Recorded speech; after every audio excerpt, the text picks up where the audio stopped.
ইন্তাজুর রহমান। আপনার বাবার নাম? একান্ত বর্মন। গ্রাম? বাগবাড়ি। আসলে জমিলে কি সমস্যাটা? কেমন সমস্যা? হচ্ছে জাল দলিলে আমার দাদার কোনো ক্ষতির নেই। এটা হচ্ছে সদ্য আমার দাদার আপনার সদ্য কোনো ক্ষতির নেই। আমার দাদা বলে স্যার লিখে দিয়েছে না, স্যার লিখে দেয়নি।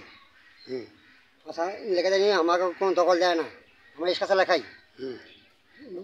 আর একটা রুগীর আছে হচ্ছে মেহের, আমার থেকে 5 লাখ টাকা চাইছিল, আমাকে জামাই হয়।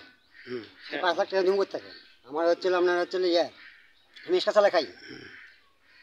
5 লাখ টাকা যদি দেওয়া তো 1 কোটি টাকা সম্পত্তি পাবা, সবাই মিলে তোমার লিয়ে নি।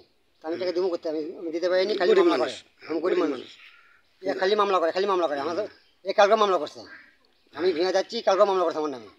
কোনো ঝগড়া নেই, কিছু নেই। আপনি চাচ্ছেন আর একটা সুষ্ঠু একটা বিচার? আমি একটা সুস্থ একটা বিচার চাই। আমি দেশবাসীর সাথে সবাই কাছে একটা বিচার চাই। আমি যেন সুষ্ঠু বিচার পাই। হ্যাঁ, এই জমি আমার কাছে পাই।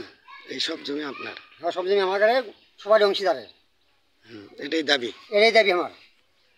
সুস্থ যেন এই মারের সম্পত্তি তার এই দলিলে নাই, জাল দলিল করে খাচ্ছে।